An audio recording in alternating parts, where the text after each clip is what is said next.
I actually tried to have a different video posted. I actually recorded it. Then I decided that's not the video for this week. And then I got rid of it. Wow.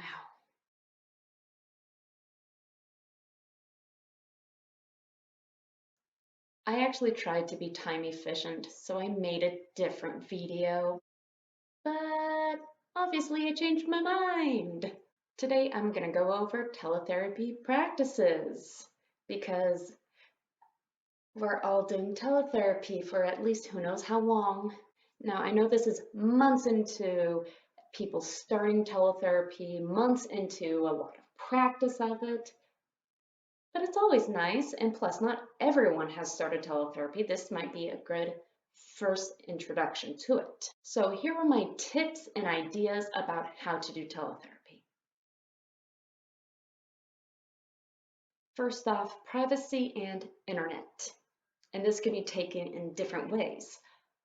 If you are doing teletherapy from work, chances are the internet problem is already figured out. You don't need to worry about it. Chances are. Privacy, you need to make sure that your internet is secured. And if you're doing telepractice from home, you need to make sure that you have privacy at home. In addition to privacy and internet, there's another thing to think about. Your platform.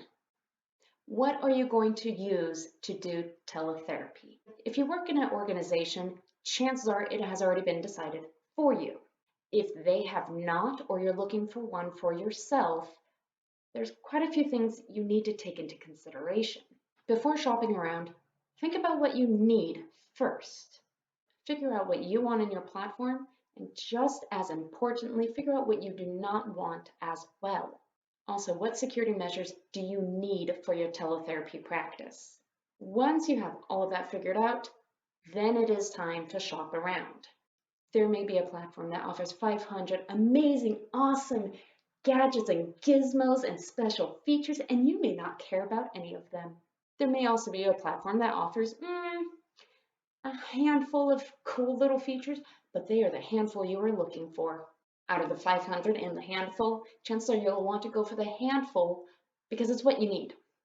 The company I currently work with has provided all the clinicians with Zoom. So for this video, I will be showing you experiences with Zoom. Zoom is not paying for this, they're not sponsoring me. It's just what my company uses and it's what I have access to.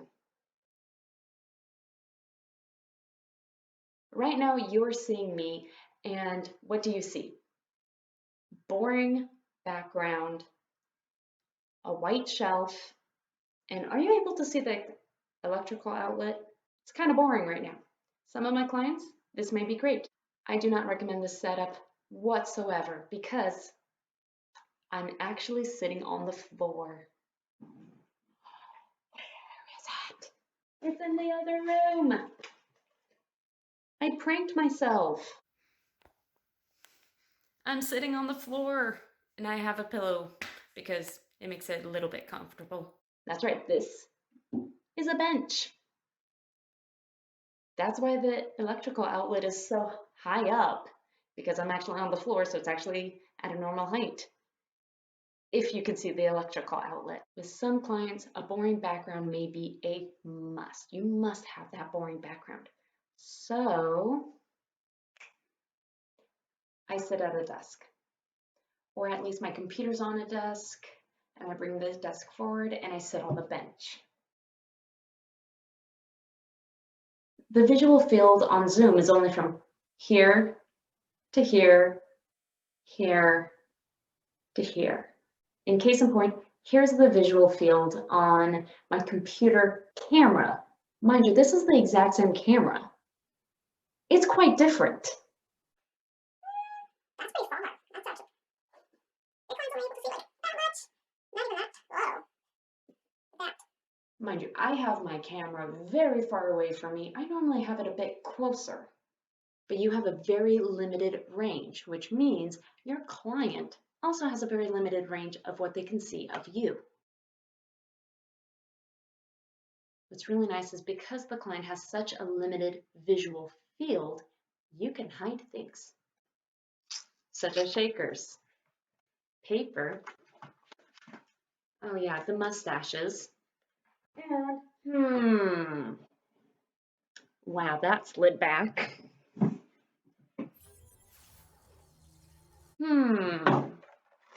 Downside, these are really just one-sided play. Great when you want somebody to talk with you, but horrible if they want to actually touch it. Now, here's an interesting perspective about it. A chair, bag of toys, family history stuff, stapler, and just random stuff because I actually have not worked from this area in a long time. By the way, hi! Now, what about the kids where a boring background would not work for them? They need something else. Well, I got news for you. Oh yeah, a play corner. Same rules still apply here. I control what you see in this room.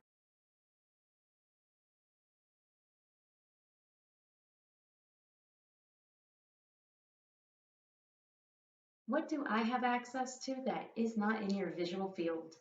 Is it A, a pink ukulele, B, a dog, C, an extra blanket, or D, my usual spot for client files? All of them.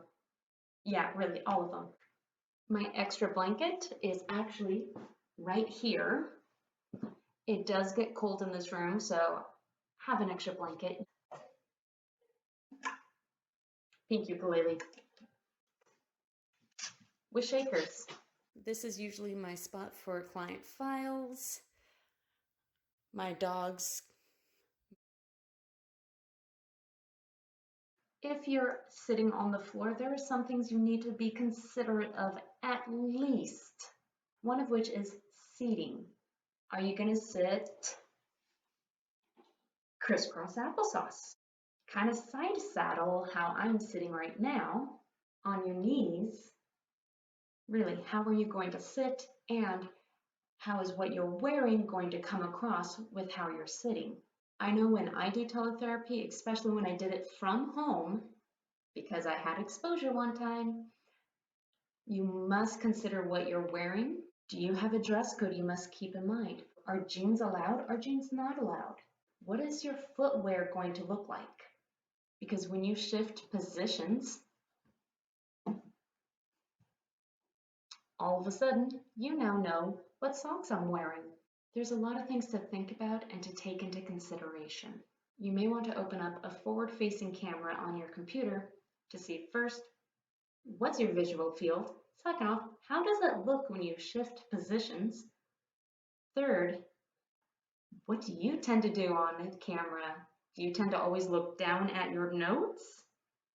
Do you need to move your notes to the side? Do you need to open up a document on your computer so you can look at your computer because you're too afraid to look at the camera, or you keep looking at yourself? That's my problem. I tend to always look down. Doing teletherapy takes work, takes a lot of practice, and there's a lot of adjustments you need to do.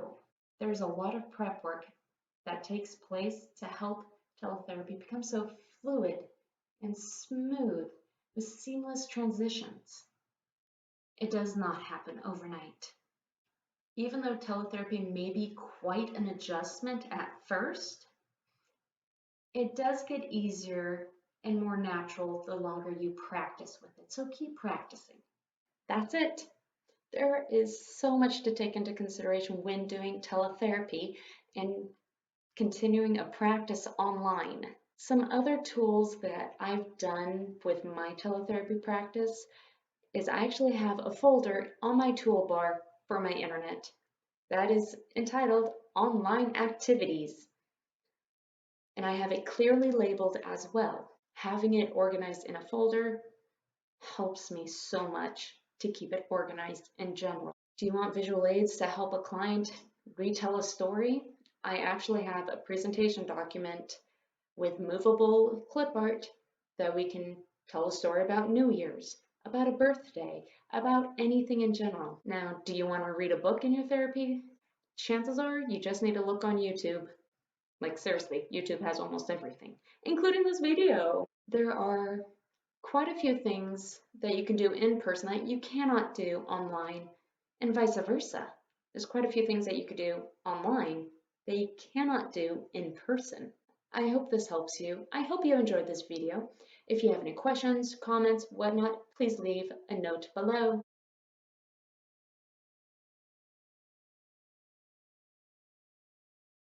If you're going with a different place, no, that's not how I wrote it. Also, something else to think about is what security measures does your platform have? Thank you for the horn. Next, let me try that again. The visual field is only from here. Ow. Oh, good, it's charging.